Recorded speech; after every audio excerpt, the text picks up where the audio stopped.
Pursuant to the notice issued on February 5th, 2025, the committee will consider the committee funding resolution for the 119th Congress. I note the presence of a quorum.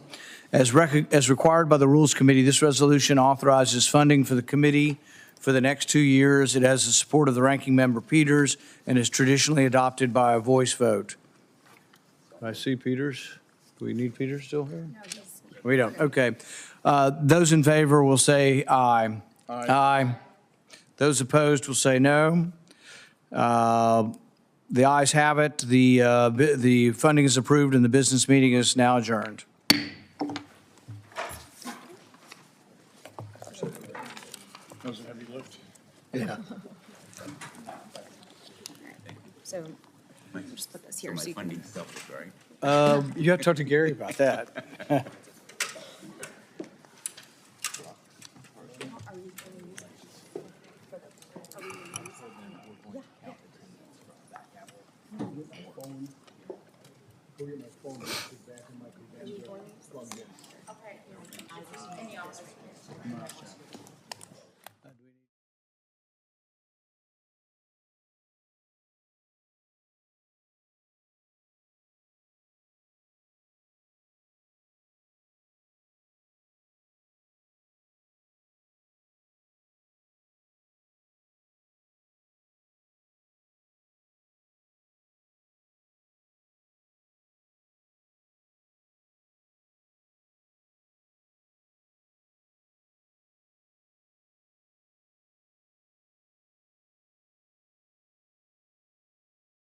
The committee will come to order.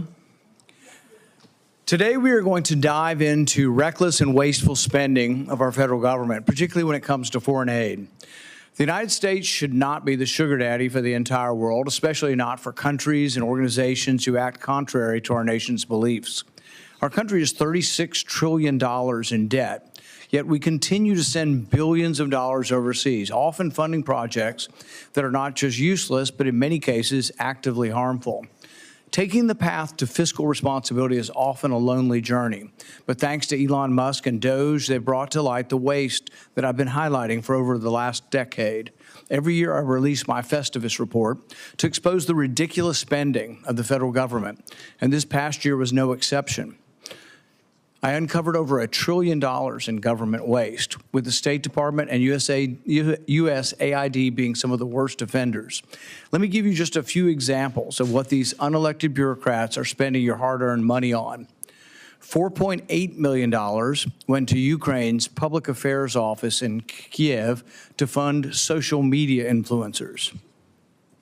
Instead of protecting our own border, $2.1 million was sent to Paraguay to enhance their border security. USAID also funded a group of Ukrainian women-led designers to travel to the Paris Fashion Show. I don't know about you, but I'd imagine Ukrainian women have more important things to worry about than appearing in the Paris Fashion Show. USAID spent $2 million on transgender surgeries, hormone therapy, and gender-affirming care in Guatemala. $3 million was spent to promote girl-centric climate action in Brazil. And I'd love to picture what a conversation about girl-centered climate action looks like. It's like, hey, Barbie, do you know what girl-centered climate change is? Since when do we believe arguments need to be tailored for girls to understand? How insulting to women at large that they think there are special arguments for girls to understand that are different than boys. $25,000 to fund a transgender opera in Colombia. Was nobody in Colombia willing to buy a ticket? USAID spent $32,000 in Peru to create a comic featuring a trans hero to address social and mental health issues. What does that have to do with diplomacy? $20,000 to fund a DEI program for a drag theater in Ecuador. $20 million was spent to produce a new Sesame Street show in Iraq. USAID spent $6 million to promote a project boosting sustainable tourism in Egypt. I guess the U.S. is now the travel agent for the entire world since they spent $50 million on Tunisia's tourism, even though it's already one of the most visited countries in Africa. USAID gave $87.9 million to help Afghans farm, and incidentally, farm poppy, the plant from which opium is extracted. As of 2021, Afghanistan supplied 90% of the world's heroin. I thought the saying in the U.S. was just say no to drugs. How about we just say no to wasteful foreign aid? $70,000 for a live musical event to promote diversity, equity, inclusion, and accessibility in Ireland. State Department paid $330,000 to compile a disinformation index to blacklist conservative media outlets. USAID funneled over $54 million to EcoHealth Alliance, funding the very organization linked to the Wuhan Institute of Virology, the likely origin of the COVID-19 pandemic. Disgraceful. $15 million was awarded to Taliban-controlled Afghanistan to distribute oral contraceptives and condoms. There's still a $3 billion fund for Afghan reconstruction that I've tried to take that money to pay for other things that the government is spending money on, and yet there's been resistance by the other side to deplete that fund and say, we're done funding things in Afghanistan. This is just the tip of the iceberg.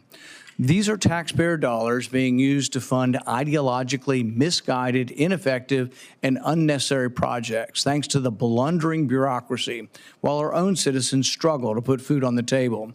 This is not what our government was designed to do.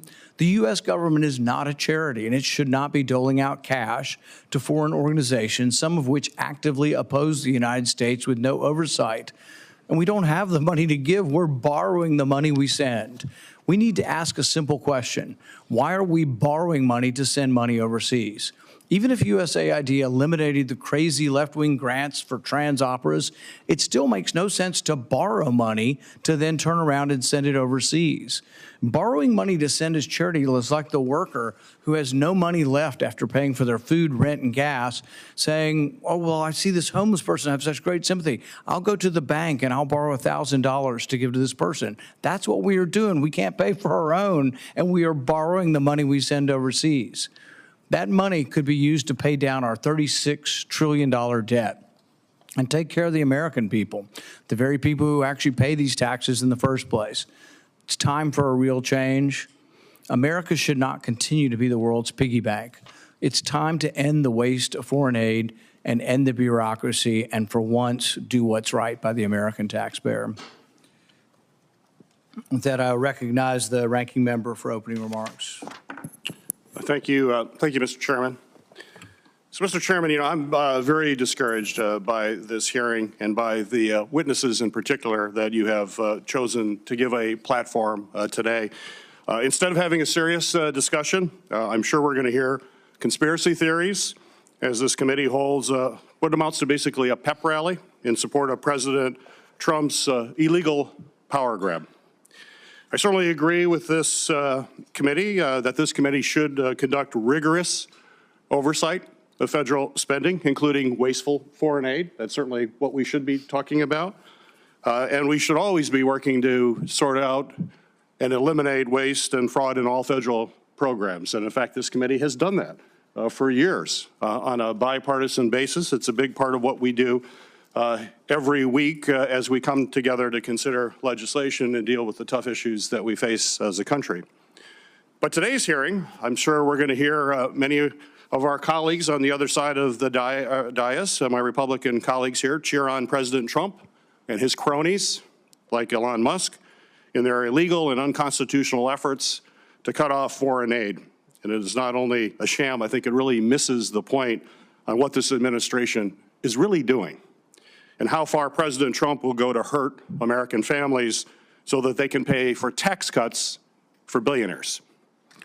We can't have a real debate about wasteful spending when President Trump has empowered an unvetted billionaire, and let's say it, an unvetted billionaire with massive conflicts of interest, hundreds of millions of dollars of government contracts he receives. I would hope we will look at those hundreds of millions of dollars of government contracts from Elon Musk, as he's cutting off funding to programs that clearly the administration doesn't understand or they may not agree with politically. Let's be clear, the Constitution does not empower a social media billionaire with massive conflicts of interest that has never been vetted to decide on how taxpayer dollars are spent. In fact, the Constitution doesn't even empower President Trump to make these decisions. The Constitution gives Congress, and only Congress, the sole power to decide how taxpayer money is spent. And for the most part, we pass bipartisan laws to determine how that money should be spent. But President Trump has directed Elon Musk and many other cronies to ignore Congress, to ignore the Constitution, and recklessly and illegally cut off funding that Congress has passed according to the law. Not only is it illegal, not only is it unconstitutional, but President Trump's direction to shut our USAID will have damaging consequences across the globe and here in the United States. I'd like to enter into the record, Mr. Chairman, numerous statements from organizations and experts that detail those consequences. Without objection. That's why my Democratic colleagues and I are most concerned about what the agency, what federal programs is going to be next. Where are the dominoes going to fall after USAID? What's going to be next on the chopping block? We know President Trump has already directed his cronies to shut down the Consumer Financial Protection Bureau. Will they halt Social Security payments that seniors count on next? Will they stop Medicare reimbursements and prevent seniors from accessing health care? Will they block disaster aid to states that have suffered from hurricanes and wildfires? Well, I'll tell you, President Trump and his cronies have already hinted on all of those resources that Americans count on, and more could be shut down going forward. And it's not just that it's illegal. It's not just that it violates the separation of powers. The bottom line is that these actions hurt American families, and it's our job to fight back. And that's why Democrats on our committee will be focused on that today. If this committee is seriously about defending American families and Congress's oversight role, a role, Mr. Chairman, that I know you have said over and over again as part of what we were going to be doing here at the committee, then the hearing we have today should be about examining blatantly illegal activities that President Trump has led to undermine the laws passed by Congress and to wreak havoc on the programs and services that support Americans. Mr. Chairman, I know you've often talked about how it's Congress versus the executive, whoever's in the executive office. That's what's happening right now. Let's hope we focus on that because we're seeing it in clearly happening. At President Trump's direction, Elon Musk and his minions have illegally cut off funding that Congress passed to support farmers. They've cut off funding to support child care centers. They've cut off funding for life-saving cancer research. They've cut off funding for community health centers, cutting off funding for religious charities and services that Americans rely on every day. And it's all been under the guise of addressing waste. But if the administration is serious about combating waste and fraud, then the president would not have fired 18 inspector generals, the independent watchdogs who actually identify waste, fraud, and abuse. Why is Donald Trump firing the watchdogs to waste and abuse? If the president is truly serious about addressing waste and fraud and foreign aid, he certainly would not have fired the inspector general for the USAID. And let's remember, this isn't the first time a president has tested the limits of law when it comes to presidential powers. We've seen this movie before. But it's the first time that Republicans in Congress have simply rolled over and let a president seize power that the Constitution assigns to the legislative branch. We have the power of the purse, and I've heard the chairman talk about that many times in our meetings. But let's look at an example from history. In the 1970s, when President Richard Nixon refused to spend money appropriated for child care, job programs, environmental cleanup programs, and virtually every member of Congress from both parties rejected that, passed the Impoundment Control Act of 1974, which asserted Congress's constitutional power. And when it passed unanimously. Every Republican senator stood up to Richard Nixon and said, this is unacceptable. Now, clearly that was a time when we did not have feckless Republican senators, but it was a great time to look at how we came together to stand up to presidential power. And it wasn't just Congress. President Nixon lost in the courts over and over again. No judge ever endorsed President Nixon's argument that he had the right to ignore the laws of Congress. If President Trump thinks his actions are lawful, then his administration should come forward and be able to answer straightforward questions from Congress. They should operate in the light of day instead of trying to hide what they're doing from Congress, the courts, and independent watchdogs. Mr. Chairman, I was disappointed that over the last few weeks I've had a number of oversight letters that you refused to sign. I would hope that you would reconsider, and I look forward to meeting with you to talk through those letters in the near future. And I think also, Mr. Chairman, many of the questions that we have today about the actions of President Trump that has been directed by Elon Musk, I think that's something that we should also call in Elon Musk to ask questions, particularly about his numerous and substantial conflicts of interest while he's making these kinds of decisions. And I hope that going forward, this committee will work to defend Congress's role and responsibilities under the law and conduct real, meaningful oversight of these lawless actions by the Trump administration. It is the practice of this committee to swear in witnesses. Will each of you please rise and raise your right hand? Do you swear that the testimony you will give before this committee will be the truth, the whole truth, and nothing but the truth? So help you God.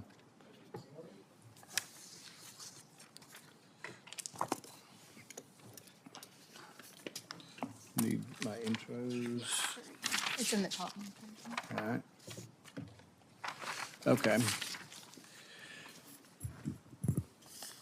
Michael Shellenberger is a best-selling author and journalist who writes on a wide range of topics, including free speech, censorship, and the environment. He is the community-based research chair of politics, censorship, and free speech at the University of Texas, Austin. He also founded the online newsletter, Public, and the research organization Civilization Works. Mr. Shellenberger, welcome to the committee. Mr. Shellenberger, you are recognized for your opening statement. Thank you, Chairman Paul, Ranking Member Peters, and member of the committee. Thank you for inviting my testimony.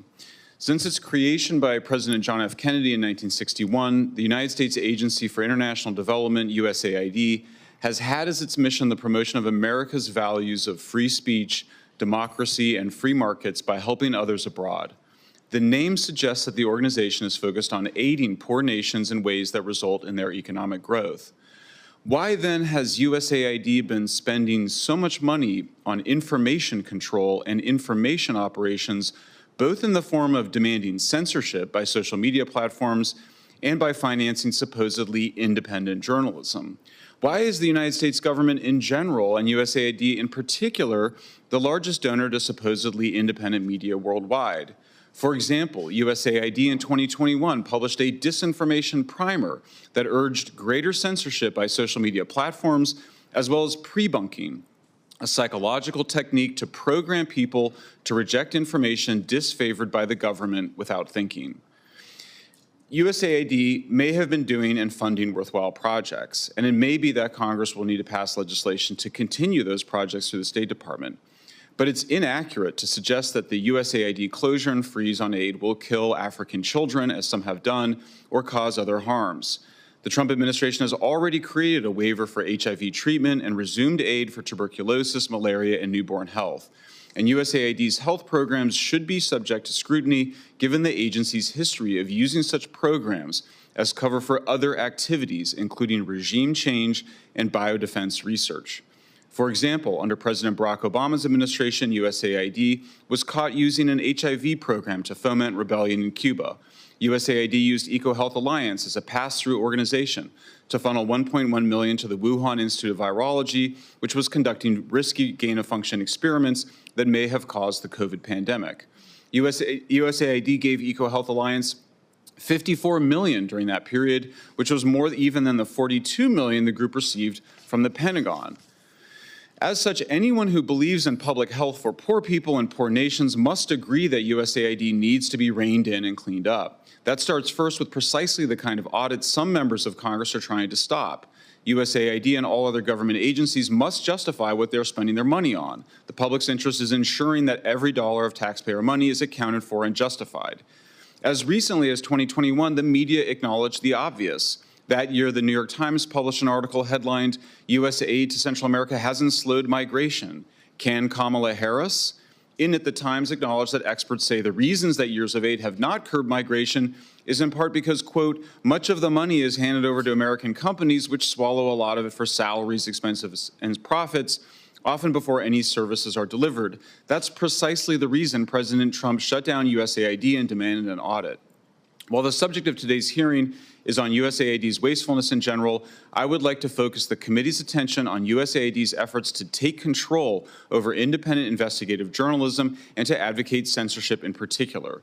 Together, USAID's censorship and disinformation activities comprise a complete vision of information control in service of regime change that USAID and other U.S. government agencies have sought in dozens of foreign nations over the last 75 years. USAID in recent years has been funding censorship advocacy worldwide through a Countering Disinformation program, which is part of the Consortium for Elections and Political Process Strengthening. This work has included funding for so-called fact-checking organizations, including in Brazil, a country where I am under criminal investigation for sharing the Twitter files Brazil, all entirely accurate and legal.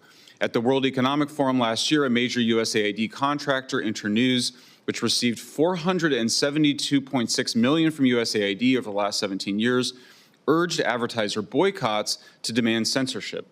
That advertiser outreach was precisely the advertiser boycott strategy used by groups with ties to U.S. intelligence community to pressure Twitter and Facebook to censor disfavored information. USAID has also heavily promoted digital identification systems, which could be tied to social media accounts to allow governments to punish individuals for what they say and read online. Mr. Chairman, I have much more to say, but I'll end by saying that Congress should defund all and any federal programs and contractors that promote or engage in censorship and propaganda. Recommitment to an American first foreign policy should require an unwavering commitment to free speech. Congress should cut off funding to groups, including the Aspen Institute, which interfered in the 2020 election. Trump should order the State Department, the National Science Foundation, the Department of Homeland Security, and other agencies to end all contracts with censorship advocates and misinformation researchers. Thank you very much. Thank you. Dr. William Ruger is a foreign policy expert with decades of experience as a scholar, practitioner, executive, and military officer. He currently serves as the president of the American Institute for Economic Research, while also serving as a commander in the U.S. Navy Reserve. Dr. Ruger was nominated by President Trump to serve as the U.S. ambassador to the Islamic Republic of Afghanistan and was appointed to the Fulbright Foreign Scholarship Board at the U.S. Department of State in 2020, serving from 2020 to 2023. Dr. Ruger, welcome to the committee, and you are recognized for your opening statement. Thank you. Chairman Paul, Ranking Member Peters, and members of the committee, thank you for inviting me today to testify about foreign aid. It's an honor. Foreign aid has been pushed to the forefront of the national debate by President Trump's inauguration day executive order, and then what we've seen since with DOGE. In response, critics have charged that these moves jeopardize humanitarian efforts across the globe and even threaten U.S. national security. In particular, they've emphasized the claim that reform efforts would weaken U.S. soft power, create vacuums that will be filled by our adversaries, and hurt our overall ability to compete with China in this era of great power competition. These national security arguments, though, are not compelling and do not provide a sound basis to slow down efforts to reform and even cut back on foreign assistance itself. So I'm going to address some of these issues on the national security front. So cutting aid is simply not going to ruin American foreign policy. The most important determinants of American security do not include, quote unquote, soft power resulting from foreign aid, even assuming that foreign aid programs are effective at producing soft power, as opposed to our market economy and our great companies in this country, as well as our great culture. Instead, our relative material power, both our military capabilities and our economic and technological strength, and our geostrategic advantages are the most important things for our safety and prosperity. Thus, the geopolitical implications of the fight over foreign aid are fairly limited. In terms of our material power, maintaining a large national defense capability second to none is what allows us to defend our interests and deter attacks on our territory. Our security is also supported by our fortunate geostrategic position, and as we deal with the rise of potential peer competitors, maintaining our military edge is far more important to our security than even the best aid programs.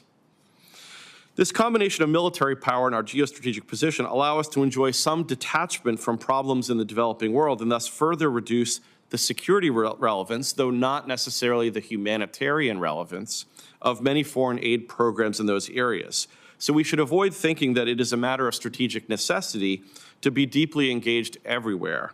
Sound geostrategic and even geoeconomic thinking requires prioritization and trade-offs. So we can't be equally concerned about Chinese aid programs in Nepal and what this means for U.S. security and prosperity, and Chinese political penetration of Latin America, which could have a lot of ramifications for the United States. Our economic strength is also a key cause of our security, and our economy is the golden goose, as long as we don't undermine it through wasteful and excessive spending and the debt and deficits that result, poor tax and monetary policy, constraining overregulation, or cultural decay. So while foreign aid is a small percentage of the national budget, it should still be scrutinized for waste and effectiveness. There is also some evidence that foreign aid can have a negative impact on target societies and even harm American soft power, exacerbating anti-Americanism by creating winners and losers in these places, with the losers blaming the United States for local problems. In Egypt, a decade ago, protesters said Obama can take his foreign aid and go to hell. That is an example of how foreign aid actually stimulated anti-Americanism in these countries. Moreover, there are numerous studies that show the ineffectiveness of foreign assistance to even economic development. Aid spending does not necessarily work to keep states on our side in today's great power competition. For example, U.S. aid didn't stop poor African countries from expelling our forces, though it isn't clear it made much sense for those troops to be there in the first place. Now, critics of aid also claim that such a policy will create a vacuum of power that the Chinese will happily fill, thus eating our lunch in great power competition. The problem with this argument is that, one, it isn't clear that even were adversaries like China to fill these vacuums created by cutting aid, that this would necessarily hurt us. And two, it isn't clear that the Chinese experience with aid will be any better than ours at creating soft power that they can meaningfully exploit to their advantage. Indeed, there is evidence that Chinese aid efforts have been backfiring. And I'd be happy to say a lot more about that in the Q&A. The other thing is that critics are claiming too much about what the administration is doing.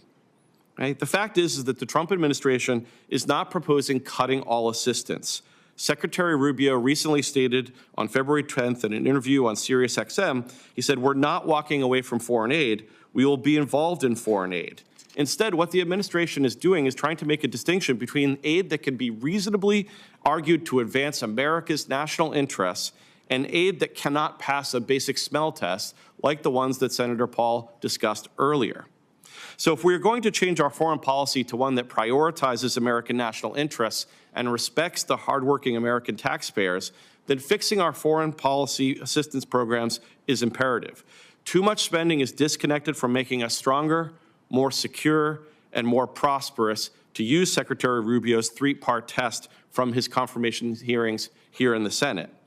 Too often it is in the service of questionable social and political goals that many Americans find dubious.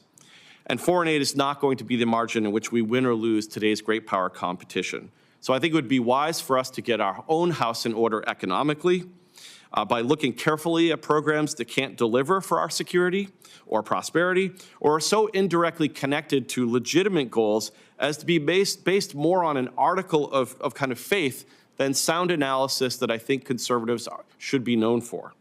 So I commend any efforts to scrutinize aid and provide accountability so programs can deliver for the American people. Thank you, Senator. Senator Johnson. Well, thank you, Mr. Chairman.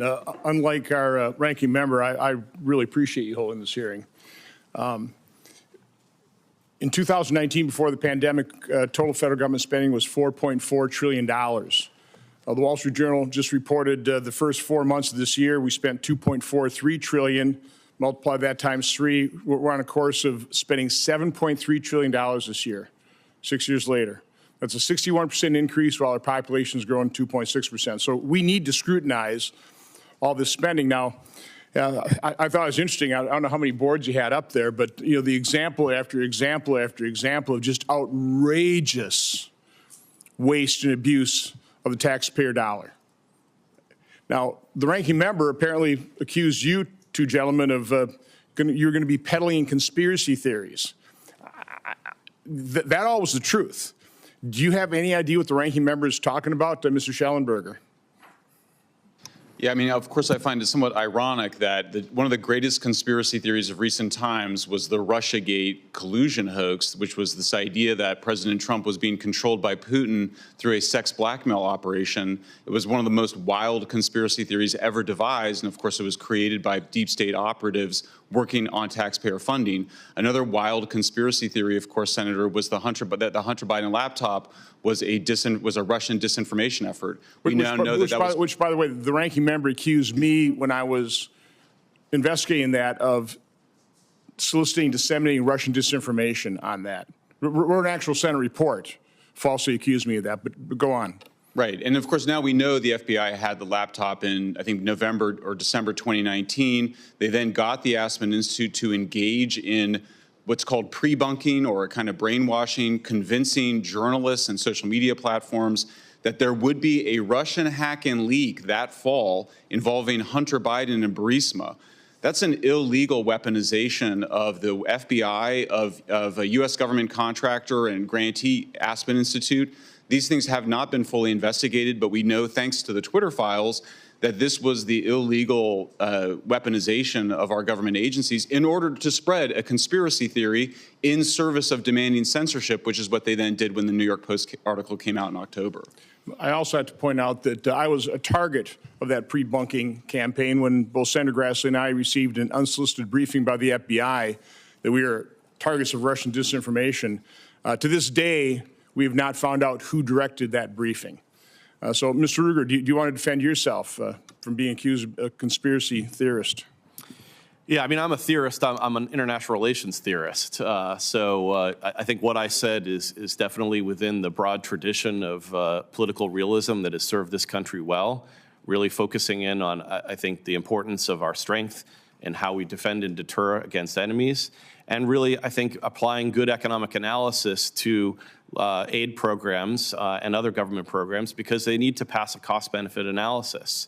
Too often, I think, and especially given what we talked about with the $36 trillion in debt, we're not applying good trade-off decisions in terms of how we spend our money.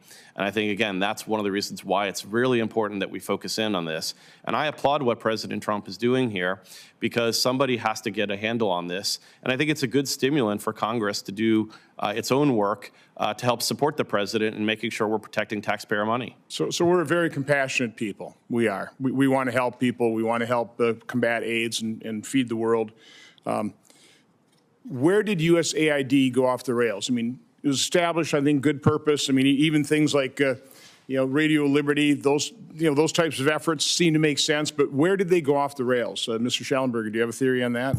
I mean, for me, it's this effort, the regime change effort that then resulted in this effort that really starts in around 2007, 2008. It's led by USAID. USAID creates and provides all of the initial funding. It was from the State Department originally. So who was in charge back then?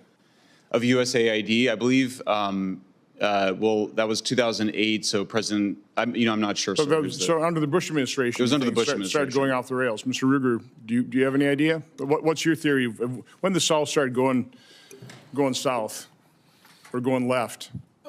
Well, I mean, again, one question really at the beginning is how effective are these types of assistance programs, period? So you could argue that in some senses, this went off the rails from the very beginning because it opens the door to the idea that that there is potentially no limit to what could be effective for the United States if we spend that money abroad. But in fact, that isn't the case, right? There hasn't been the type of cost-benefit analysis that's needed here. So again, I think part of it is fundamental to a program where you're spending millions and billions of dollars across the globe in a way that is very difficult to achieve accountability, particularly if those within the bureaucracy are less subject to the kind of incentives that care about how this money is spent. Thank you, Mr. Ruger. Thank you, Mr. Chairman. Senator Peters. Thank you, Mr. Chairman. Well, Donald Trump and Elon Musk illegal dismantling of federal agencies will definitely harm the safety and financial security of American people. We've seen already, and we're hearing about their unlawful government actions related to USAID. But let's take a look at their next victim. They've already taken action on their next victim, which is the Consumer Financial Protection Bureau, or CFPB. Conveniently, just as President Trump's top lieutenant and his mega donor, the man with incredible conflicts of interest, Elon Musk, he's about to launch a new payment system at his company X. And that company would have been subject to CFPB regulation. But now Trump has decided to dismantle that agency. I may also say the CFPB has also received hundreds of complaints about Musk, his other company, Tesla. Isn't that interesting? A man with massive conflicts, a man who has not been vetted, is now working to destroy an agency that would actually oversee his operations, and operations that have received complaints because of the actions that he's taken. CFPB was created by Congress with bipartisan support and in the wake of the 2008 financial crisis. Its mission is to protect companies from Americans from scams and predatory companies. CFPB has improved American lives by capping credit card late fees, bank overdraft fees, reduced junk fees, has banned medical debt on credit reports. I could go on. But now President Trump and OMB Director Vogt are illegally destroying the agency. And let's be clear, this is an agency that has saved American taxpayers $21 billion. Saved taxpayers $21 billion. And it's in the sight of unvetted billionaire, huge conflicts of interest, Musk, who wants to destroy it because it would oversee his new business venture. So with CFPB shuttered, seniors, veterans, student borrowers are going to be at risk of unfair financial service practices, including debanking, payday lending, and mortgage fraud. In fact, if you look at some of that mortgage fraud is changes with the Military Lending Act, where financial institutions taking advantage of the men and women who are serving our country. They counted on the CFPB to protect them. Nope, Trump and Musk, get rid of that.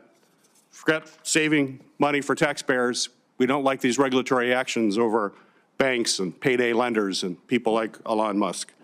So with CFPB shuttered, seniors, veterans, student borrowers are going to be at risk of unfair service practices on a regular basis, and it'll only let companies continue to rip off consumers and get away with fraud. So who will President Trump and Musk's next target be? Well, it looks like it's the Federal Aviation Administration, the FAA. The FAA works 24/7 to provide the safest flight experience across the country. And after the January 29th crash at Ronald Reagan National Airport, Americans are now more than ever concerned about having safe air travel. However, just days before that tragic crash, President Trump encouraged air traffic controllers to resign. We already have a shortage of air traffic controllers, and the president urged them to resign, knowing full well you just can't turn on the spigot and hire new controllers when you already have a shortage. It takes months, years to train air traffic controllers. And before that crash, President Trump says, no, resign, even though we have a shortage. He then tapped Elon Musk to lead the efforts to remake the FAA, despite his clear conflicts of interest. Musk leads the largest private space company, SpaceX, which is regulated. Oh, a theme here, which is regulated by the FAA. And just this fall, the FAA proposed $633,000 in fines to SpaceX. So I believe the last thing Americans need is President Trump allowing a self-interested, unvetted billionaire with massive conflicts of interest to do whatever he wants to destroy agencies that oversee his companies where he's making huge profits. Well, maybe they're going to go after the National Highway Traffic Safety Administration next. This agency is tasked with ensuring that all cars on our roads are safe and reliable. And Elon Musk, of course, is the CEO of Tesla and has criticized common sense safety requirements like reporting on crashes that involve his partially automated vehicles.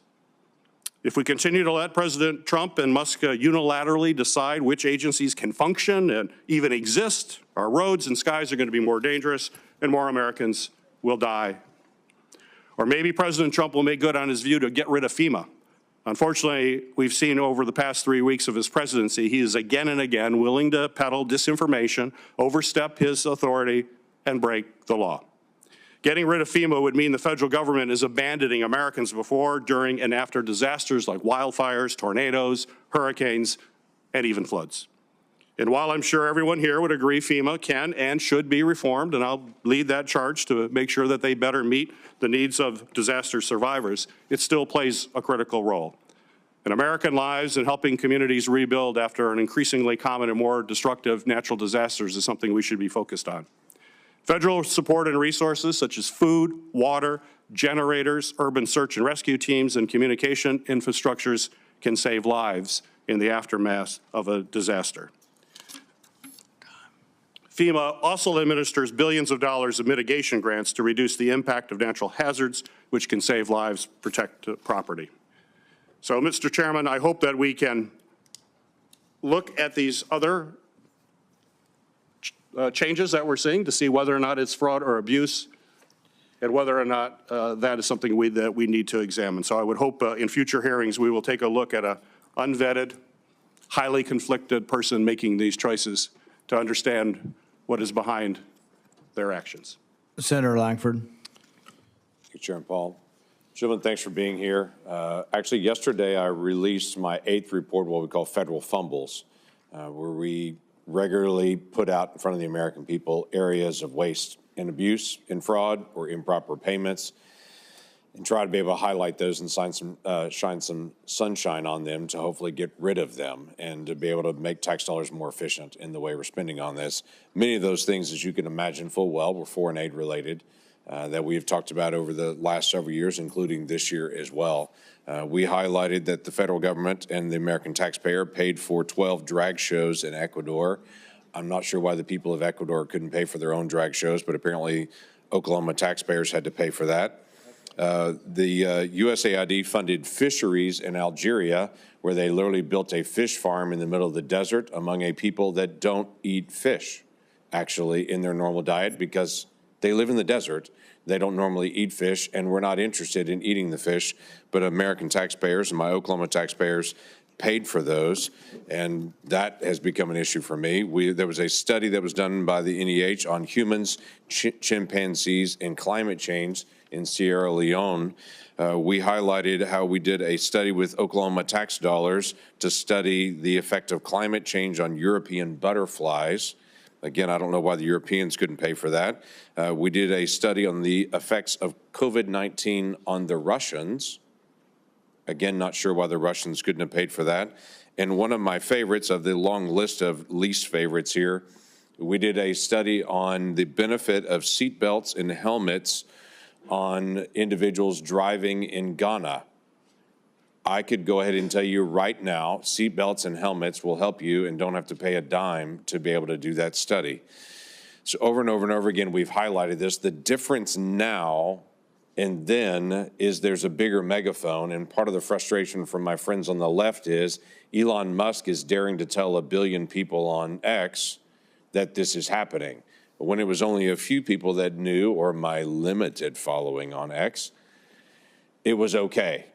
But if the megaphone gets louder and it gets pointed out more, it becomes more offensive because then it becomes a risk. So I have several things that I want to be able to drill down on. I've talked for years about Voice of America and the messaging they put out. It is literally government-paid journalists that are supposed to tell the government story of America internationally. What they're actually doing often is talking about murders in America and riots in America and how Trump is ruining Christianity in America, and on and on and on have been the negative stories about America that they're telling to the world on it.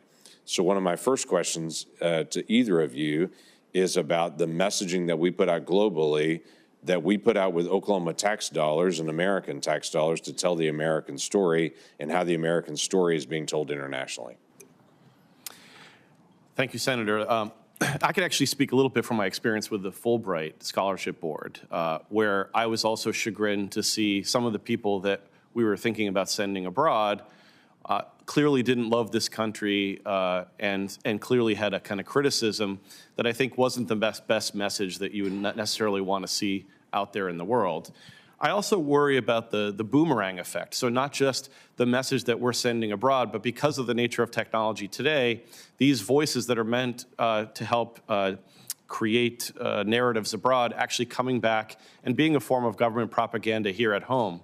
Because that message, unlike maybe in the 1950s when we were trying to subvert communism in Greece, that message then comes back here. And so the content of that message, like you're talking about, is so critical that it is in fact something that is supportive of our interests and accurate, and something that is not going to undermine support for the United States here at home even. Right. Shellenberger, you want to add anything to that? Well, only that, I mean, of course, everybody should be free to speak their mind, but Sure. I think if we're going to have taxpayers, funding this activity, they should be talking about how special this country is. I mean, that's why so many people have been trying to come here. So the level of anti-Americanism and globalism that we've seen promoted by these organizations, I think it's horrendous. So Yeah. I share your views. When the global media outlet for the United States sounds a lot like Russia Today's messaging globally, we have a problem on it, and that's our problem. They spend a lot of time saying we're going to prove that we have a free press by having government-paid reporters tell a story. If they want to prove we have a free press, we can point to CBS, ABC, and NBC and say, look, we have a free press on it, but we should be getting our messaging out on this. One other quick question on this. The Inspector General for Afghan Reconstruction noted at least $11 million has gone directly to the Taliban from our foreign aid of the $2 billion, and they couldn't identify the rest, exactly who were the recipients of that aid. Have you been able to track at all aid that's gone directly to the Taliban since we have left Afghanistan? I have not, sir, but what I will point out, there's been a lot of complaints about the Inspector General at USAID being let go. What was the Inspector General doing exactly? I mean, we've seen all the waste, fraud, and abuse that you've documented, so what's the point of having an Inspector General if they're not going to inspect? Right. I do hope that the president actually nominates a new inspector general quickly. That is an important role for Congress to be able to have some insight into different agencies, and it's important to have that role, but I would agree. Your job is to inspect and to be able to report back, and if you're not identifying this waste, why are you there? I yield back. Senator Blumenthal. Thanks, Mr. Chairman. I am disappointed that we are not having a serious hearing on how to improve USAID. There's room for improvement in every agency, as there is in almost anything that we do.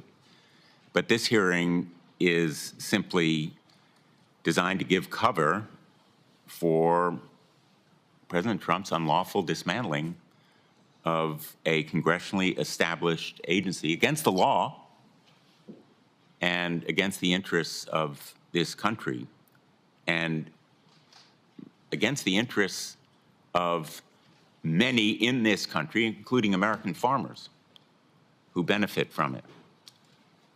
The Inspector General of the U.S. Agency for International Development, Paul Martin, has submitted a report. I ask that it be made part of the record if there's no objection. And in that report was critical of the so-called pause in foreign assistance funding, saying that it has delayed $489 million of food assistance at ports, in transit, and in warehouses. I'm quoting, at the risk of spoilage, unanticipated storage needs, and diversion. That's waste in government. And it's not just a little bit of waste, it's humongous waste, $489 million in those fees alone. He says the pause in funding and reductions in staff, including over 90% of BHA's workforce furloughed or placed on administrative leave, has undermined two key oversight mechanisms to assure accountability over humanitarian assistance funding, partner vetting, and third-party monitoring. I don't have time to go into the details, but that is also waste.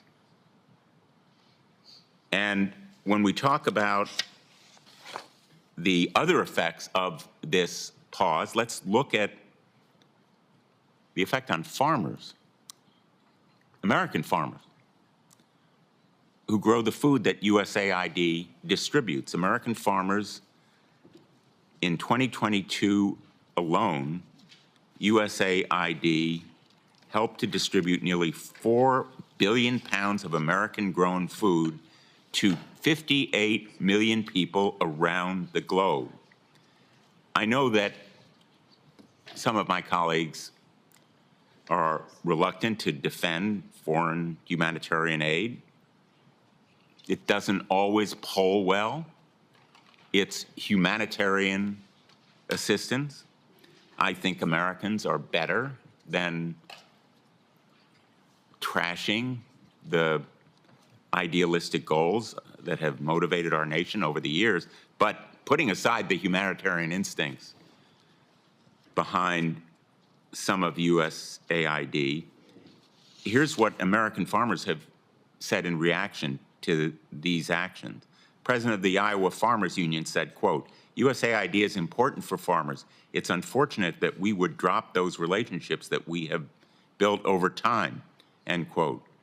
The Ohio Farmer Union president said, quote, USAID plays a crucial role, not only providing food aid to millions around the world, but also directly purchasing grains from Ohio farmers. Ohio farmers are more than capable of rising to the challenge of feeding the world, but they need stability to do so. In shuttering USAID, President Trump is pulling billions of dollars away from American farmers without apparently a second thought. That's a lot of harm, that's a lot of waste, and a lot of abuse to people who are the backbone of food production in this nation. Already, a lot of their labor, investment, produce, going to waste as a result of the Musk power grab, slash and trash agencies in the name of eliminating waste, fraud, and abuse, but in fact creating it and profiting from it. Elon Musk is giving America the middle finger in seizing power, engaging in the biggest heist of information in America's history, delving into agencies and destroying them when his own corporations profit from contracts with them, and controlling contracts in the future that will benefit his corporations. That's waste and fraud, Mr. Chairman. Thank you. The accusation or criticism has been made that this is an unserious hearing full of conspiracy theorists. Well, you know, the Democrats were asked to participate like they always are, the same way we were when we were in the minority. They could have brought a witness. They chose not to even bring a witness. I can't conjecture as to why, but maybe it's because it's so embarrassing, the stuff that USAID is spending their money on. Who could possibly be against ending $2 million for sex change surgeries in Guatemala? I mean, who wants to defend that? I haven't heard anybody yet defend the waste and malfeasance that's going over there. $3 million for girl-centric climate change. Maybe there's not a witness here. Maybe it's not serious. But I don't hear anybody explaining why we should continue to do that. Now, there is a legal question. There is a legal question. If there's $40 billion in USAID and they don't spend it at all and it just sits there, can the president impound it? This is a real question. It may come to that. But I don't think any court is going to find that the executive branch cannot pause and audit spending. I mean, to crassly say and just to jump to this, it's illegal, it's unlawful, it's a tragedy, it's a constitutional chaos. Well, auditing spending is what government should do. It's the traditional oversight that hasn't been done in a generation. That's why we're finding this stuff. It's been creeping up for a generation. $4.8 million for social media influencers in Ukraine. I mean, if people want to defend that, step forward and defend it. We are finding waste and malfeasance. You also have to realize that when you have a social agenda, and your social agenda is, you know, LGBT, well, when you take that to a conservative country that has religious problems with that, and you want to foist it on them and fly flags, what ends up happening is That doesn't increase diplomacy. That actually goes against diplomacy. I don't care what people's views are on any of these subjects. You can have any view on LGBT, but it shouldn't be part of foreign policy to force this on everybody around the world. It just isn't part of government and should never be part of government. But we're only finding this out because we have a president with the courage, including the advice of Elon Musk, including the advice of a lot of us, who have been saying for years, we need to look at USAID and make sure that they aren't committing fraud. Look, this morning, the CFO of FEMA was fired because she's spending $54 million on luxury hotels for illegal aliens. My goodness, there's a lot of Americans struggling to find work. Laken Riley's killer, we flew him and put him up in a luxury hotel in New York. He was there for a few months. We spent all of our money on his meals, and then we flew him to Atlanta. And then he drifted over to Athens, and then he killed Laken Riley. Most Americans think that that's crazy and we shouldn't be doing it, but we are only finding it out because for once we have a president with the courage to say no, to go over there and put a padlock on the door and take the name down. But ultimately there will be a legal question. Can he impound it or will it have to come back to Congress? I actually frankly think the better way is spend about $30 billion and send $10 billion back and we do a rescission. There is a method for doing that and I hope that is what is done. But even on the impoundment question, there are questions exactly, and I don't think it's ever made it all the way to the Supreme Court. There is court precedent on it, but we haven't gotten to that. A pause in funding is an impoundment. A pause in funding to do an audit is just good government, frankly. The question I have for the panel is this, though. Mr. Chairman, may I just inquire? Sure. Because the chairman mentioned that we don't have a minority witness. I would suggest, and speaking out of turn here, because the ranking member isn't here and I don't purport to speak for him. We're docking your time for next week. I'm just kidding. But I would respectfully suggest that we have Paul Martin, who was fired as Inspector General, come before us. We didn't deny any witnesses. Your side did not put forward a witness. We did not deny any witnesses. You didn't put forward a witness. So, but I just think it's disingenuous to, to sit there and it is a personal attack on me to call this unserious and a conspiracy, a bunch of conspiracy. It's an attack on our witnesses as well. That is a pejorative and that's name calling. All right, you're welcome to object to things they say and have facts to counter them, but to call this an unserious hearing of conspiracy theory— I never used that term, Mr. Chairman. Well, you said it wasn't serious. You said the hearing wasn't serious. And the thing is, y'all chose not to participate in it, so that's on you. Maybe we can have a second hearing because this is such an important We can have a dozen on this. There's so much to talk about. But anyway, I think we ought to be, I'm not criticizing your ranking member for being unserious or a conspiracy theory. He has his opinions. We make our arguments both sides. But if we call names and say, oh, well, your ideas are conspiracy theory, that's a pejorative, and that doesn't get us anywhere, frankly. And because it's also dangerous in the sense that many people who are then say, oh, it's a conspiracy theory, well, government should suppress that. This is what went on. We had 23 scientists come forward in Lancet and say that the possibility that the virus came from a lab in Wuhan was a conspiracy theory.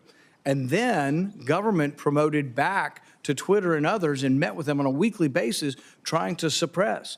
Facebook for a year and a half said that ideas like mine that it could have come from the lab were to be suppressed. Michael Shellenberger, why don't you, if you wouldn't mind responding to how the government was involved with trying to suppress speech that you found out through Twitter files? Well, sure. And also, I would think whenever you hear somebody accuse somebody of a conspiracy theory, I think you should consider that they are themselves spreading disinformation. In other words, we know that the proximal origins paper that you're describing there, we know from their internal discussions that those scientists were pursuing the lab leak theory. We saw it in their Slack messages.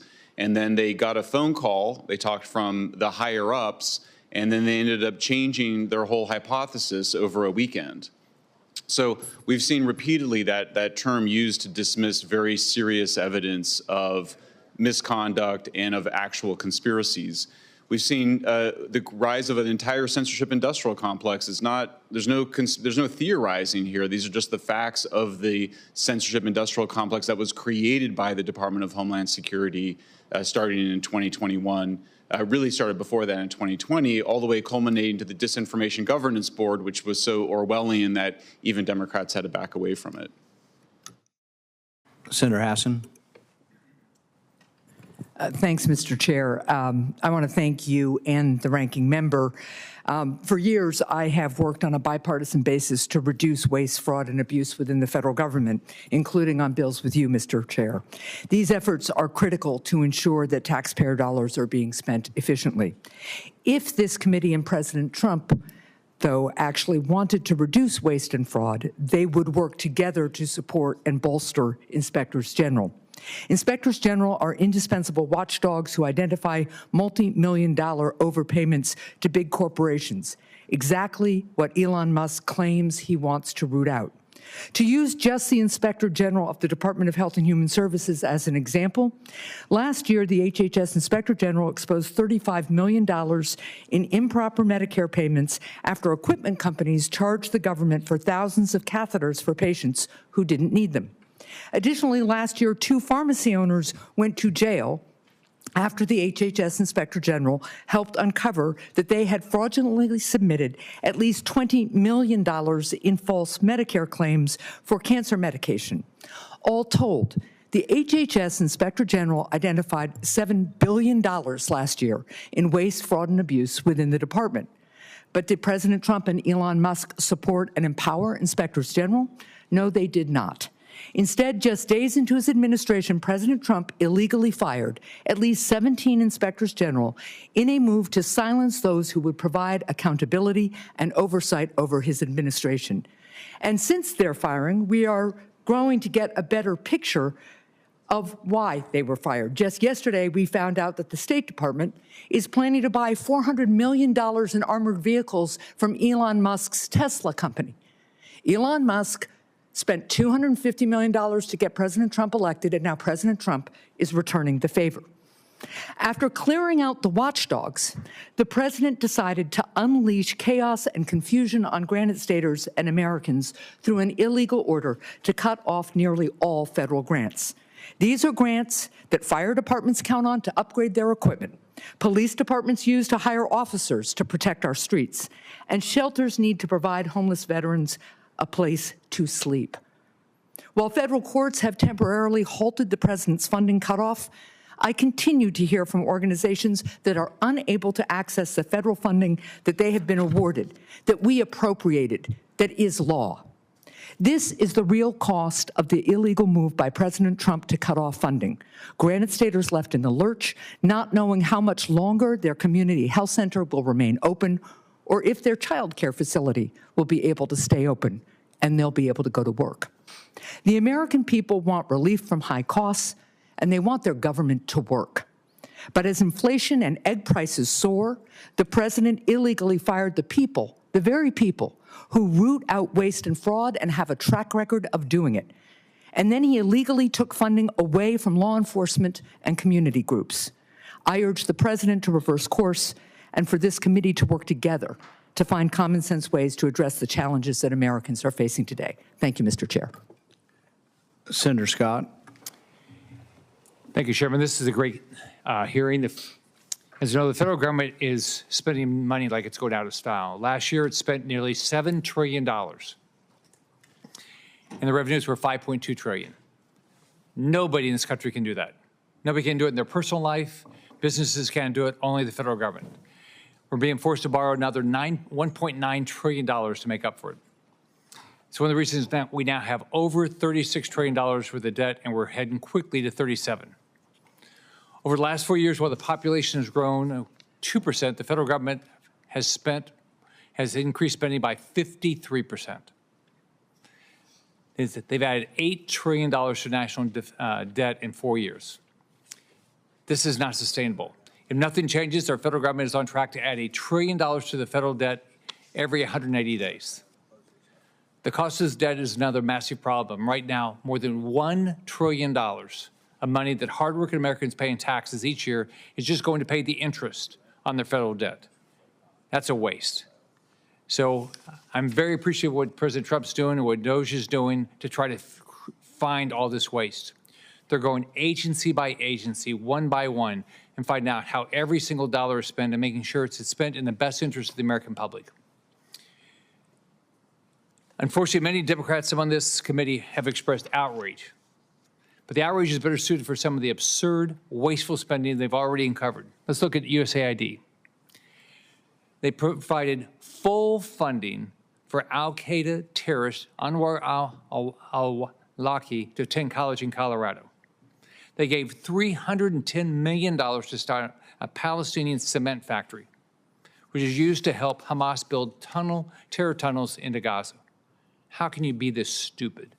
Another $1.5 million to advance diversity, equity, and inclusion in Serbia's workplaces and to business communities. How does that help an American? $47,000 for a transgender opera in Colombia. How does that help America? $2.5 million for electric vehicles in Vietnam. How does that help America? A multi-year study from the Middle East Forum uncovered $164 million of approved grants to radical organizations, $122 million going to groups aligned with designated terrorists. How does that help Americans? And billions more to add charities that have histories of failing to vet their terror-tied partners. The families I represent would agree that's not how they want their tax dollars spent. They'd rather have their tax dollars spent putting Americans first or advancing our interests abroad, not funding terrorism against us or allies or funding some fringe globalist agenda. So I'm very appreciative of what President Trump has done. I appreciate what Doge is doing, and I appreciate that Marco Rubio, our ex-colleague, is doing running the state. So, Mr. Shellenberger, Doge also discovered that the Biden administration spent millions of dollars on subscriptions to left-leaning media outlets like Politico. The Biden administration censored certain media and Americans online that didn't favor the administration's narrative, and now we see that their administration was essentially financing media outlets to favor them. How is this not a conflict of interest, and what do you think of this?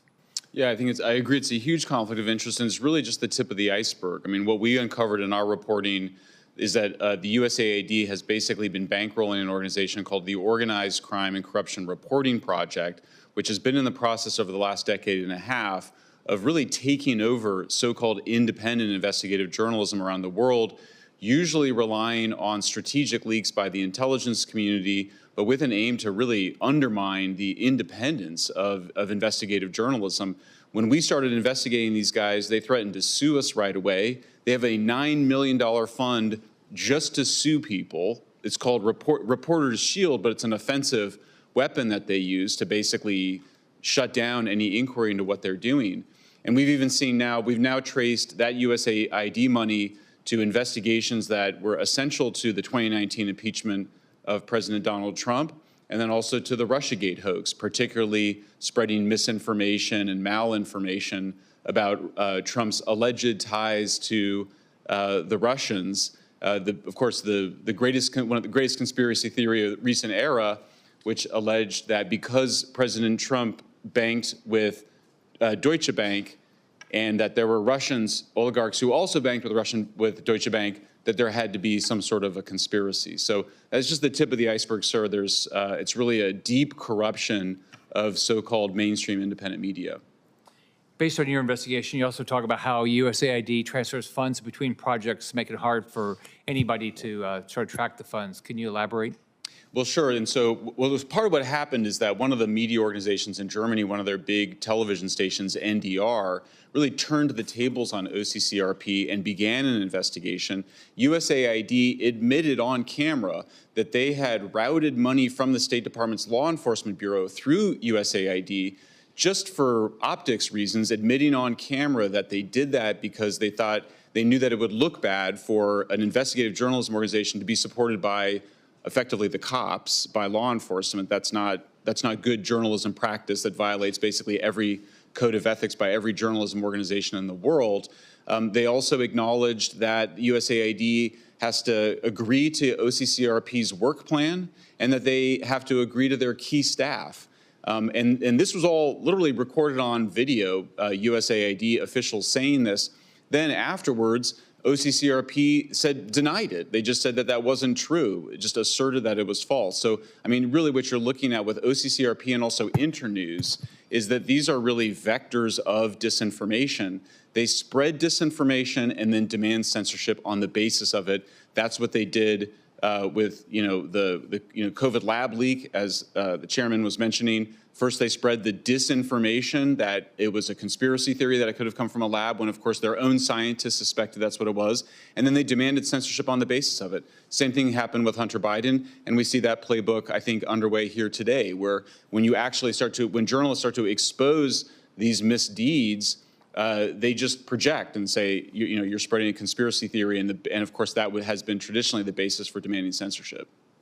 In 2022, the Biden administration donated $344 million to United Nations Relief and Work Agency for Palestinian refugees, and continued to donate hundreds of millions of dollars throughout 2023 and during the Israeli-Hamas war. We now know Hamas terrorists were stealing food and supplies intended for humanitarian purposes. So was the U.S. government funding a terrorist organization?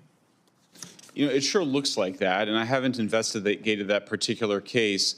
But I think one of the big lessons from all of this, we may remember, those of us that are old enough to remember what we were learning after 9/11 is that was a process of blowback. We had been arming the Mujahideen, and we had been in alliance with the folks that actually then, their networks then ended up creating the 9/11 attacks. So I think what we're seeing here, starting to blow back on us, where we see the disinformation and censorship being weaponized against the American people, because we have a USAID complex, the USAID complex, that's been completely unaccountable. Obviously, the Inspector General wasn't doing his job right, and therefore I think merits this very serious audit. And I agree with the chairman, if there's good stuff that they have been doing, and I don't doubt that there has been, then it should make the case for it and be added in back later, rather than sort of that we all assume that everything's fine.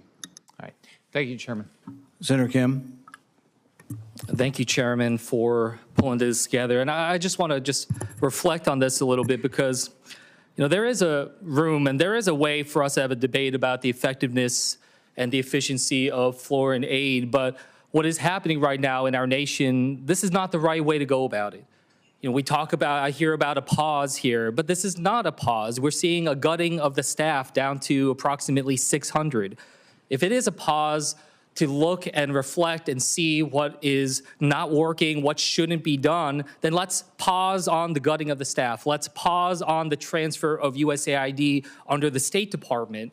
So I just wanted to show that this is not a pause. This is not a review. This is already a reorganization, already a dismantling of USAID as it is. And I say that as someone who, a little over 20 years ago, stepped into the Ronald Reagan building for the very first day in public service. I served at the USAID. I don't know who else in this room has. But I just tell you that I was proud to be able to serve at USAID and serve this country. And I worked at USAID, I worked at the Pentagon, I worked at the State Department. I've been a part of the 3 Ds of our foreign policy, of defense, diplomacy, and development, and seen that in action.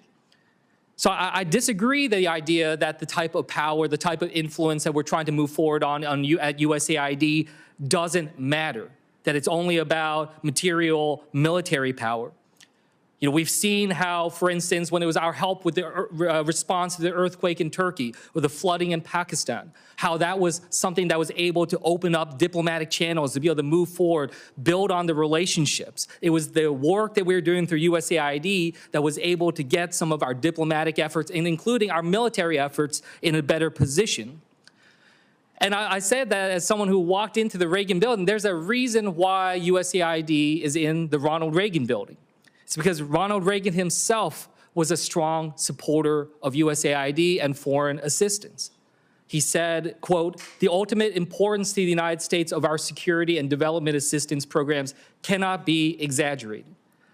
He said, "Our national interests are inextricably tied to the security and development of our friends and allies." And when it came to people criticizing USAID, he said, quote, "You know the excuses. We can't afford foreign aid anymore, or we're wasting money pouring it into these poor countries, or we can't buy friends. Other countries just take the money and dislike us for giving it." A lot of things that we heard here today. And Ronald Reagan concludes saying, well, all of these excuses are just that, excuses, and they're dead wrong. I heard today people talking about USAID as if it's charity.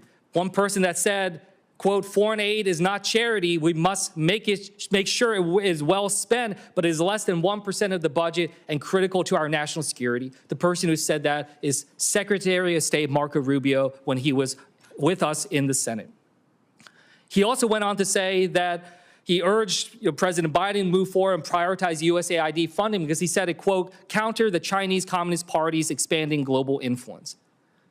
And our current Secretary of State also said, quote, we don't have to give foreign aid. We do so because it furthers our national interests. That's why we give foreign aid. So I just wanted to be able to frame that. And when I worked at USAID, I actually worked at USAID under the Bush administration. I worked under a Republican president. I worked under an administrator there who was appointed by a Republican president, Andrew Natsios, who was just recently asked, could you specifically respond to what Elon Musk's functionaries at the Department of Government Efficiency have done in terms of actually shutting down USAID? And Andrew Natsios said, quote, it's illegal and it's outrageous. They have no right to abolish an agency, a statutory agency in the federal government. So I just wanted to raise this because what we're talking about here is efforts that are trying to end a long-standing bipartisan understanding about our strength as a global leader. And what we are also seeing, and this is something that just feels so personal, is just the demonization of public servants. We can have a debate about foreign aid, but we can do it without demonizing the people who have sworn an oath to this country. Many of them right now working in difficult and dangerous places. Some of them don't know how they're going to get back home right now because of how quickly all of this had been shut off. And what it really just shakes around the world when I hear from leaders in other countries is they say, what is the value of the American handshake right now? And I think that that has been detrimentally affected and really negatively affected over the course of the last couple weeks. And with that, I'll yield back. Thank you. It's been bandied about that certain things are illegal, and I think it's worth a little bit of discussion over that. You know, inspector generals have been let go, people at the USAID have been let go, and it's been alleged that this is illegal.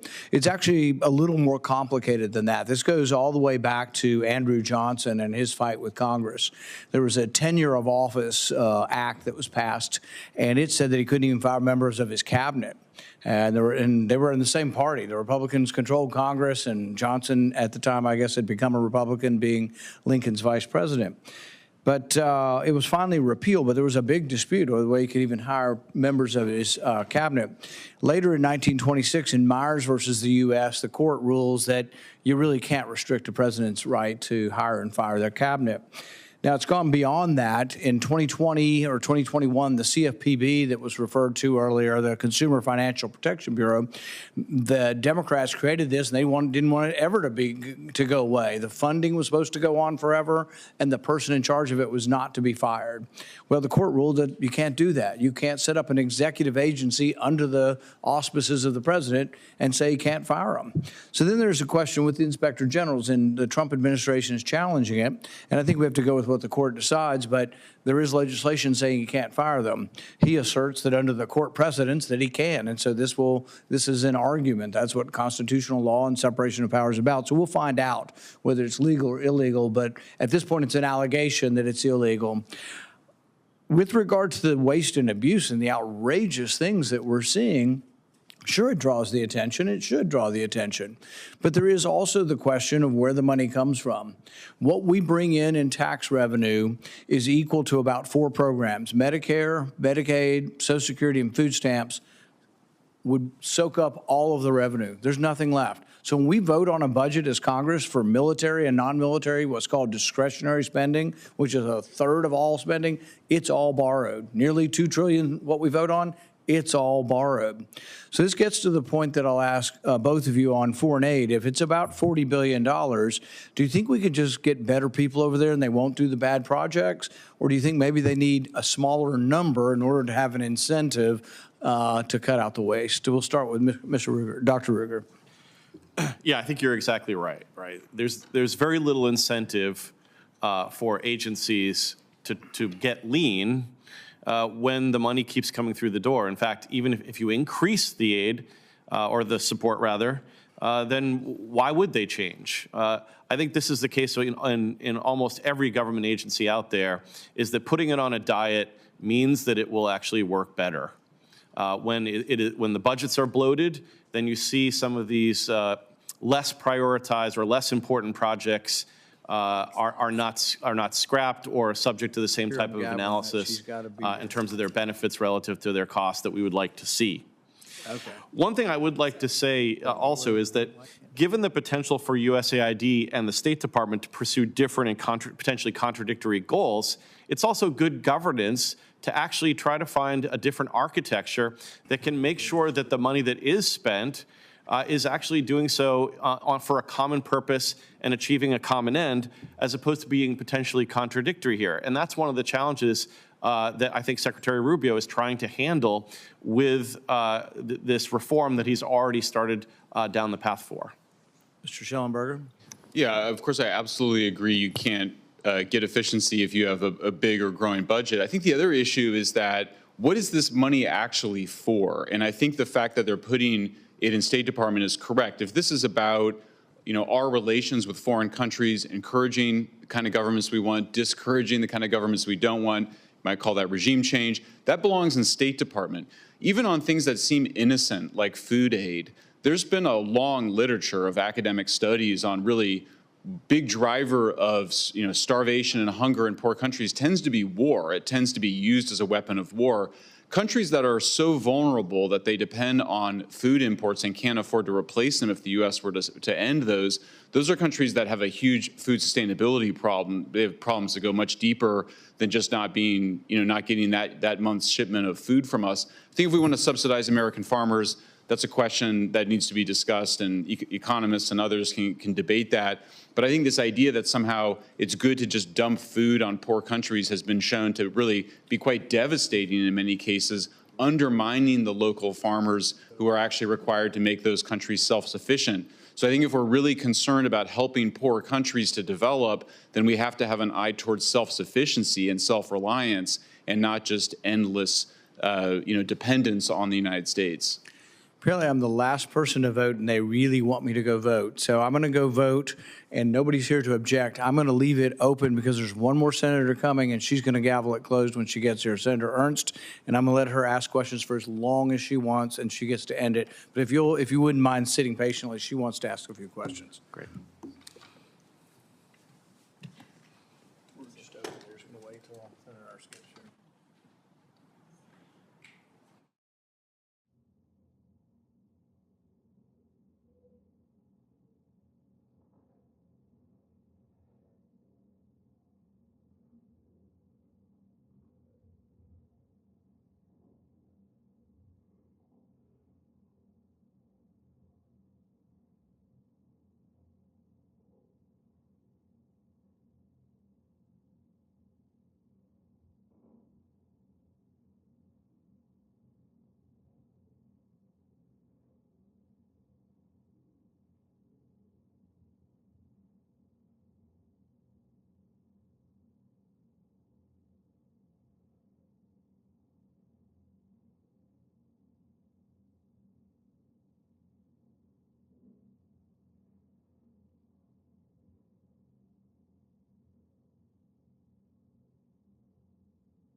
I do. All right. All right, if we can start again. And I think Senator Ernst is coming back also. I have it here if you want. Oh, yeah. And you can ask Forbes again. Okay. This is for both of you. How important is it for the administration agencies to be completely transparent with U.S. taxpayer funds to ensure it's used to advance U.S. interest?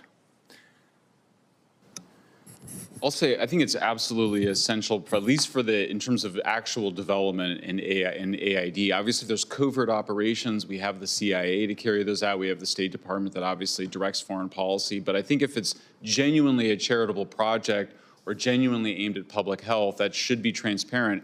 We saw what happened with these huge investments into the Wuhan Institute of Virology, sort of masked through Eco Health Alliance. Huge problems. Obviously, if we had known about that, there probably could have been better regulation and better governance of it. So it's one of the many unintended consequences of that kind of government secrecy. Yeah, I mean, we talk about these programs being wasteful, and in many cases they are. I actually think that there's something potentially more pernicious, which is why I think shining the light on this and being transparent is so important, which is that I think in many cases these are purposely designed to try to promote progressive causes abroad, and that ideally that will have a boomerang effect here at home. In other words, this is part of a kind of a progressive global prioritization of different policy ideas. I mean, you see this. I mean, $5.5 million for LGBTQ advocacy in Jamaica and Uganda. You see mental health programs for LGBTQ plus youth advocacy in Venezuela, for example. Right? This is part of a progressive, political campaign.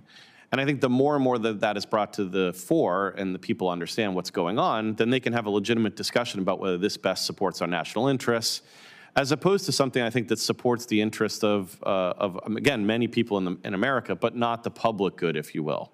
And so, again, shining that light on it, I think, will have that disinfectant that we've talked about throughout our country's history.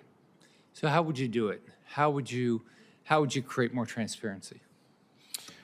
I mean, one thing is a hearing like this. I mean, I think Congress, one of Congress's most important roles as an overseer of spending is to shine a light on things and to call people, on the carpet, if you will. I would bring these people here regularly and ask them, why are you spending $6 million for Egyptian, educational opportunities in the North Sinai? How does that tier up to our national interests? And if they have a good answer, great. You've done everyone's done their job. But if they can't explain it in an open forum and look at the American public and say, like, look, if you're from Des Moines, Iowa, we want you, hardworking American, to pay for this because of X, Y, and Z reasons. The American public should be able to say, yeah, that makes sense. But a lot of these things we've been seeing just don't. I don't understand why we're spending $20 million to tailor a program in Iraq through the Sesame Workshop. How does that support what Secretary Rubio talked about in terms of our strength, our security, or our prosperity? It just doesn't. It doesn't pass that test. And I think the Americans are fed up with that. And again, we heard about, Ronald Reagan praising these programs, but I'm guessing that Ronald Reagan would not be proud of these programs today. Yeah, I mean, I agree. I think that the whole concept of foreign aid needs to be reconceptualized. So if it's part of soft power, then it should be done through the State Department. If it's part of a genuine economic development, then it should be focused on the things that we know drive economic developments, including cheap energy, infrastructure, manufacturing, the ways that all poor countries rise out of poverty and develop. That's clearly not what it's been about, because it wouldn't be funding these frivolous projects around the world if it were serious about genuine economic development. So for me, I think it's an amazing moment. I think the fact that it took such dramatic action shows just how burdened that agency was by all sorts of conflicting agendas. So I think it's a great time for the Congress to, recreate an aid function that is sort of separated from U.S. foreign policy, or at least from the soft power part of it. So in your jobs, what's been your biggest? How have each of you figured out how to be heard? Because it's hard, right? I mean, look, I think one of the things that we've realized is that the way that we've imagined what the news media was for a long time, it really wasn't what we thought it was, that there was a really intense level of control that was being exercised by the national security state. We saw in the Twitter files, and we saw with the CTIL files, which a whistleblower gave to us, that showed that you had a former Ministry of Defense contractor from Britain, you had a DoD contractor in the United States, on a kind of limited hangout describing how the U.S. government and British government had really exercised serious control over the news media since World War II. That all starts to break apart with the rise of social media. And social media at first was being used to foment regime change operations in the Middle East in terms of the Arab Spring and then in the color revolutions in Eastern Europe. And then when Trump was elected in 2016, there was really a turning inward, a turning against the American people for a counter-populist effort by the intelligence agencies as well as by USAID. So you see them participating in effectively regime change operations in the United States. And so, and that included this revelation that much of the investigative journalism that USAID had been funding since around 2008, 2009, through groups like OCCRP and Internews, were really aimed at gaining control over the information environments around the world. And we wouldn't have known that without the Twitter files, which revealed the censorship industrial complex seeking to censor millions of Americans, flagging disfavored information, including accurate information, such as around COVID origins, around the COVID vaccines. So, I mean, for me, this is a golden age of journalism. You can actually, people can actually find sources of information outside of a tiny narrow band of sources that we had between World War II and really, the early 2000s, 2010, when social media rose. And that's what is going on here. It's really been a revolt of the public, and now we see a revolt of the elites demanding that we put the genie back in the bottle. I don't think long-term it's going to work out. It really took someone like Elon Musk to unleash the full potential of social media, and we saw in the last election, podcasting playing this massive role. So I think it's a revolutionary moment. It's, you get a huge change in apparently in American foreign policy, with a huge political transformation also occurring at the same time of this media transformation and revolution. Yeah, and just to add to that, I mean, my institution, the American Institute for Economic Research, was involved with the creation of the Great Barrington Declaration. And you saw our institution and the authors of the Great Barrington Declaration, including, I think, the incoming head of the NIH, being subject to claims of disinformation and attempts to squelch our voice in trying to get the message out about different public policy approaches to how to handle the COVID pandemic. So it's not just happening abroad, it's happening here at home. And again, I applaud what we've seen with the opening of Twitter and X, making that much more of an open forum. And again, I think generally speaking, kind of light is the disinfectant here. We see a lot of money being paid to researchers, quote, study disinformation. Can you paint a picture of how that research can translate to actions to take down constitutionally protected speech, especially here in the United States? Sure, I'm happy to talk about that. And, I think you have to understand that social media was first used by, the U.S. government to foment regime change in the Middle East and Eastern Europe. After Trump was elected, those tools were all brought back here. And there was an effort to create this conspiracy theory that President Trump was somehow controlled by the Russians. And then with COVID, we saw the rise of basically Department of Homeland Security asking for separate groups, Graphica, University of Washington, the Stanford Internet Observatory, and the Atlantic Council, to create really a cluster of organizations that would create little committees of experts to flag what they called, misinformation, but was often just disfavored information, often accurate information, first around the 2020 elections and then around COVID in 2021, where they had a direct pipeline through this JIRA software system, ticketing system, where they were able to basically demand directly to Facebook and Twitter that they take down posts that they thought were contributing, again, not just to false information, but to the wrong narrative, including true stories of vaccine side effects that were contributing to vaccine hesitancy. So the good news is that after that was revealed in the Twitter files, and then Congressman Jim Jordan's committee on the House side subpoenaed and had witnesses. There was a whole elaborate process over the last 2 years. Stanford Internet Observatory shut down last year under the weight of evidence that it was engaged in censorship. I think we've now been able to push back against a significant amount of it, and President Trump has obviously signed an executive order supporting free speech. But I think it was a very dark moment over the last 12, really over the last 10 years, where we saw a whole set of groups that were involved in regime change operations abroad start to turn those weapons inward against us. Senator Ernst. Thank you, Mr. Chair, and thanks to our witnesses for being here today for this important hearing. All Americans should be able to take great pride in our generosity, and the government agencies coordinating aid efforts should be eager to share the details about how their use of taxpayer money makes the world a better place. Yet the hard truth is, as we have seen, USAID has been out of control for decades. There's no shortage of questionable USAID projects. For example, a $20 million grant to the Sesame Workshop nonprofit to create an Iraqi version of Sesame Street. More than $9 million intended for civilian food and medical supplies in Syria ended up in the hands of violent terrorists. And another one, $27 million, was designated to so-called reintegration gift bags, which may even include a Barbie doll for deported Central Americans. There was also $68,000 awarded for dance classes in none other than Wuhan, China.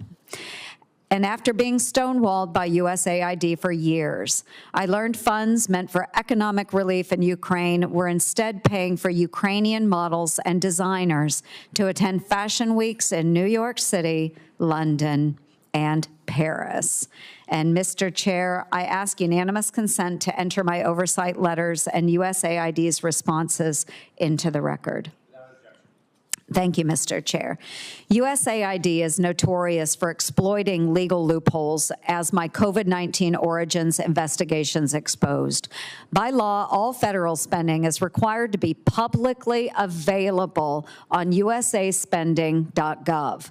We've known for a while that Dr. Fauci used NIH funding to finance bat coronavirus research at the Wuhan Institute of Virology, but it took the watchdog White Coat Waste Project to expose evidence that USAID was funding it too.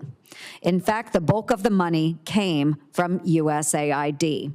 Yet no grants to the Chinese lab appeared on usaspending.gov. It was hidden from the public through layers of unreported subgrants and subawards. Thankfully, my push to defund EcoHealth Alliance was successful, and the group is now barred from receiving U.S. government grants. But this is why my TRACS Act must become law to prevent money being sent to China, the Taliban, or any other foreign adversary. Every grant recipient must be disclosed to ensure accountability, and we shouldn't stop there. My bipartisan Stop Secret Spending Act, introduced with Ranking Member Peters, would add additional transparency to federal spending. So, Mr. Shellenberger, I'll start with you, please.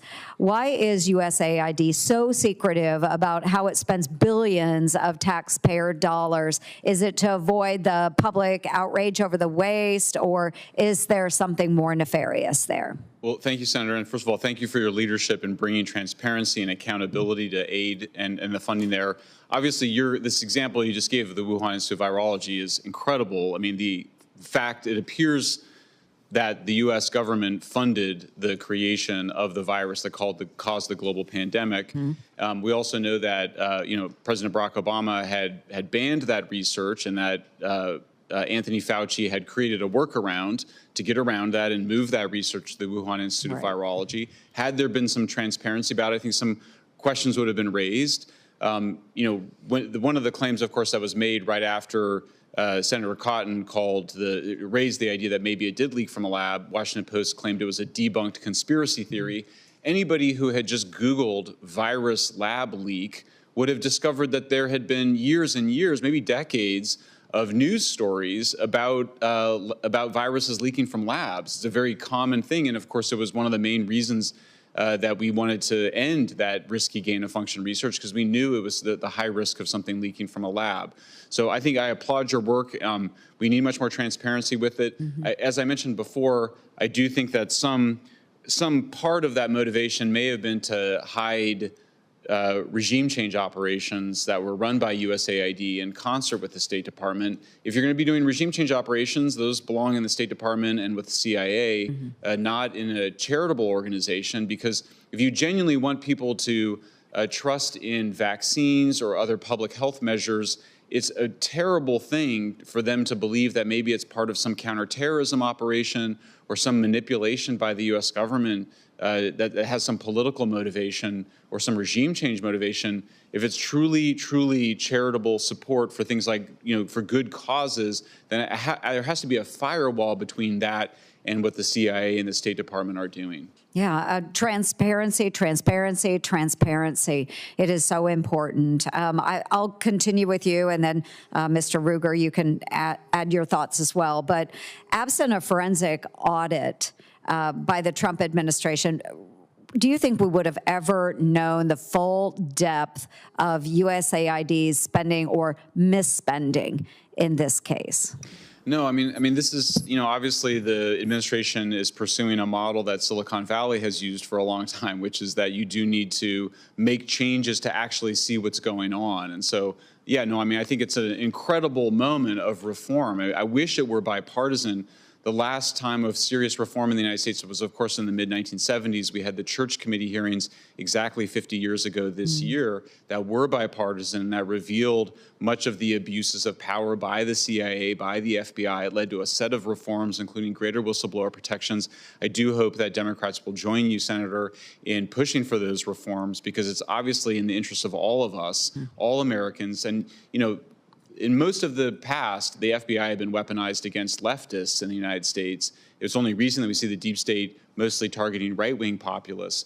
But that sort of, this sort of commitment, it's an all-American commitment to not letting the state be abused for political reasons. And I think next time, you never know, it could be weaponized against the left again. And so I hope that Democrats will join you in making this renewed push. And I applaud the Republicans for taking up the mantle of pushing for greater disclosure, greater transparency, greater accountability. And I just think some overall clarity about what does the United States want its interaction with the world to be? Is this still the same? Are we still in the period after World War II to today, or do we need to kind of rebalance our relationship? I mean, I think the public voted for a rebalancing towards a more America First agenda. I also don't think Americans want to completely withdraw from the world.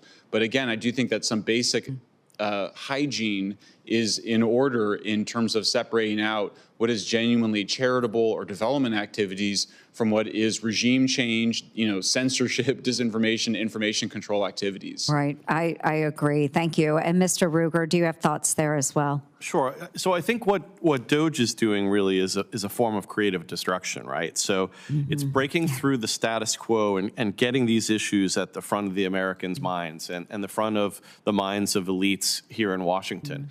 Too often, things are continued to kind of be on autopilot. And it's very hard, as you well know. I mean, there's so many issues that could be focused on. The federal government does so much that to actually focus our attention on these things, to put them under the microscope, is challenging, even when it's pretty obvious to some of the experts out there. But how do they get that voice up there? And I think what Elon Musk has been able to do, and again, through President Trump's leadership, is to make sure that this doesn't disappear, that there is sustained attention to it. And that is going to mean that some messiness will occur, right? You're going to have to put holds on things to make sure that we're not spending wastefully. And I think that is, on net, is going to be valuable as we try to reform a federal government, particularly in light of the fact that we're $36 trillion in debt. We are spending my children's money and your children and grandchildren's money. We're spending their money now, and we better make sure that if we're going to do that, because sometimes it is necessary to take out debt, for example, for war purposes of fighting wars, that we're doing that for good reason. And I think that means that we really need to be really kind of, rinsing out the kind of towel of government spending and make sure that only what survives is necessary. Oh, thank you. And there are so many analogies that we could use. You know, we're breaking up the boulder of federal government, and there are some gems that we will be able to pull out of there, but the rest is rubble, and it needs to go away. And I know from the chairman, Chairman Paul, Senator Johnson, Senator Lankford, and I have all engaged in these efforts, each of us, for over a decade now, in attempting to identify the waste, the fraud within our federal government, trying to get those reforms over the finish line. And it wasn't until we had the Trump presidency and the appointment of those in the Department of Government Efficiency with Elon Musk that we actually have the platform now to get it done. So I'm really grateful that we have that opportunity to do that now. And I know I'm way over, but we'll go ahead and close out, but I'll give you some closing thoughts as well. And I just want to be clear, you know, as we're talking about this, that there are many other groups that are supported by USAID that are doing great work. As I said, there are some gems amongst the rubble. There are programs that help us care for orphans. There are programs that help us care for people with HIV. Those are important programs. But imagine how much more good work could be done if we use those dollars that instead ended up enriching terrorists and mad scientists in adversarial countries. So after keeping its spending records hidden from Congress and taxpayers, USAID employees are now protesting the review of the agency's records by President Trump's Department of Government Efficiency. It is pretty outrageous. It's no surprise that Washington insiders are more upset at DOGE for trying to stop wasteful spending than at USAID for misusing their constituents' tax dollars. The question that we really should be asking at this point isn't why USAID's grants are being scrutinized, but why it took so long.